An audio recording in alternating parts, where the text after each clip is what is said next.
So hey guys, I am Sunny back again with another video for Amit Bhaiya's channel. मेहनत होगी जीत होगी।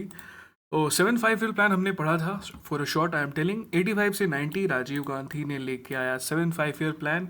और इसका एम था self sufficient economy, opportunities for productive employment and upgradation of technology, जिसके under Rajiv Gandhi computer लेके आए और ग्रेजुअली फिर इंडिया टेक्नोलॉजी के सेक्टर में, टेक्नोलॉजी के फील्ड में आगे बढ़ते रहा। अच्छा, झारखंड में आईटी पार्क्स कहाँ हैं, ये इंपॉर्टेंट है। और एक ऐसा जिला है जहाँ आईटी पार्क भी है और साथ में वो प्लास्टिक पार्क भी है। गेस करके बताओ कमेंट सेक्शन में कौन सा जिला है। अब फूड ग्रेन प्रोडक्शन। अच्छा, कृषि कर्मन जो पुरस्कार दिया गया था झारखंड को, वो कौन से फसल के लिए दिया गया था, ये कमेंट सेक्शन में बताना।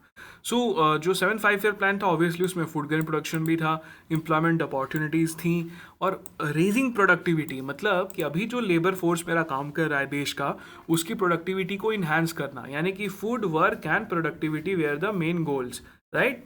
Now coming down, the private sector got priority over the public sector. इसी टाइम में private companies like Reliance they got into the market और उन्होंने प्रूव किया कि they can work really well then the public sector, अगर उन्हें impetus मिले, अगर उन्हें बूस्ट मिले तो।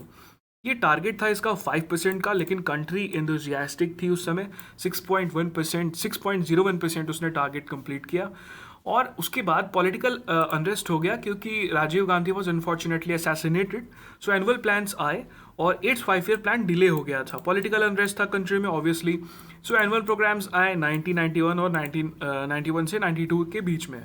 फिर आया 8-5 ईयर प्लान, जो कि one of the most important milestones in the Indian economic scenario. 92 से 97 के बीच में इसका टेन्योर था, पीवी नरसिम्हा राव के अंडर आया था and Manmohan Singh was the man behind this. इसमें प्रियोरिटी ये थी डेवलपमेंट ऑफ ह्यूमन रिसोर्सेज, मतलब जो ह्यूमन कैपिटल है, जो डेमोग्राफी है, उसको मैक्सिमम वे में रीप करना, सो दैट उसकी प्रोडक्टिविटी इंडिया के जीडीपी ग्रोथ को इन्हांस कर सके, उसको बढ़ा सके। इसमें था एम्प्लॉयमेंट, इसमें था एजुकेशन और पब्लिक हेल्थ। ऑब्वियसली अगर हेल्थ होगा तभी लोग काम कर पाएंगे अपने देश के लिए। और न्यू इकोनॉमिक पॉलिसी इसी टाइम आई थी। इसके ऊपर एक अलग से वीडियो बनाना पड़ेगा, जो एलपीजी रिफॉर्म्स है। शॉर्ट में ये समझ लो कि उस समय ये आया था और इसको ज़रूर पढ़ लेना क्योंकि इसके डेट्स भी पूछे जा सकते हैं। ये हाईएस्ट एनुअल ग्रोथ रेट था 6.8% का। और इस समय एग्रीकल्चर और एलाइड सेक्टर ने भी ग्रोथ रिकॉर्ड किया और मैन्युफैक्चरिंग सेक्टर, एक्सपोर्ट्स, इंपोर्ट्स, सब में ग्रोथ हुआ था, राइट। और करंट अकाउंट डेफिसिट जो था वो धीरे धीरे लाइक बैलेंस में आने लगा था। और जो हाई ग्रोथ रेट था वो अचीव हुआ था जबकि पब्लिक सेक्टर का जो शेयर था वो कि कम होने लगा था, वो 34% पे आ गया था। मतलब कि प्राइवेट सेक्टर के थ्रू भी कंट्री ग्रोथ कर सकता था। 34% कौन से प्लान में आया, तो 8th FYP में आया, 5 ईयर प्लान में आया। 6.8% जो था वो अचीव हुआ था और टारगेट था 5.6%, मतलब it was a successful one. Then comes the 9th 5 year plan, जो कि था वाजपेयी जी के under. 9th 5 year plan is important 97 से 2002 के बीच में, जब कंट्री 20th सेंचुरी से 21st सेंचुरी के बीच में आया। आपसे पूछ सकता है 9th 5 ईयर प्लान कब आया, तो ये था उसका टेन्योर। देन इसका जो थीम है ये बहुत इंपॉर्टेंट है, बहुत से एग्जाम्स में डायरेक्ट थीम पूछता है, growth with social justice and equality. 97 में हुई सोशल जस्टिस की बात इक्वालिटी के साथ में, और ये था 50th year of independence of India. अगर आपको पूछा जाए कि 50वें साल में क्या इंपॉर्टेंट था, तो सोशल जस्टिस विथ इक्वालिटी, क्योंकि सोसाइटल पॉइंट पे भी ग्रोथ इंपॉर्टेंट था। ऑल दो ये प्लान फेल हो गया। इसने का टारगेट था 6.5%, लेकिन इसने अचीव किया 5.6% ही, तो जस्ट पैलिंड्रोम हो गया, रिवर्स हो गया, ये फेल हो गया। फिर आता है 10th 5 ईयर प्लान 2002 से 2007 तक। इंटरेस्टिंग है कि इसमें अटल बिहारी वाजपेयी और उनके बाद मनमोहन सिंह इसको हेम कर रहे थे। इसका एम यही था 2x per capita income in 10 years. Recently जो अभी अपना इकोनॉमिक सर्वे आया उसमें अपना झारखंड का भी पर कैपिटा इनकम बढ़ा है। कितना बढ़ा है पढ़ लेना इंपॉर्टेंट है।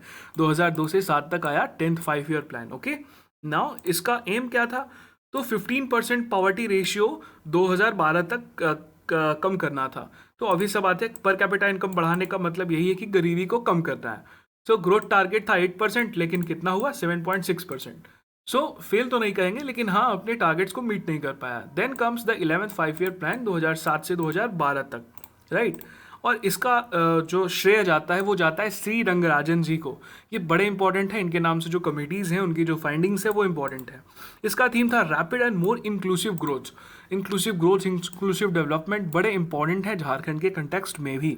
2007 से 12 हुआ 11th 5 year plan. Then we come down to the target, इसने अचीव किया 8% और इसको अचीव करना था 9%, सो 1% का इसमें डिफिसिट था।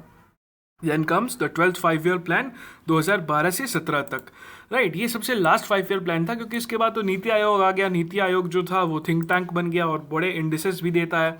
झारखंड के अलग अलग रैंकिंग्स उसके इंडेक्स में है, वो जरूर पढ़ लीजिएगा, which is important. So 12th 5 year plan जो है उसका थीम था faster, more inclusive and sustainable growth. सीधे डायरेक्ट इसके थीम से सवाल पूछता है, टेन्योर 2012 से 17 कौन सा 12th 5 ईयर प्लान का, और इसका थीम क्या था, faster, more inclusive and sustainable growth.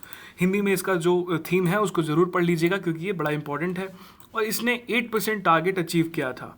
सो ये हो गए 12 जो 5 ईयर प्लान्स थे। चैनल को लाइक कर दो, शेयर कर दो, सब्सक्राइब कर दो। समय बहुत कम है, मेहनत करते रहो, मेहनत होगी जीत होगी।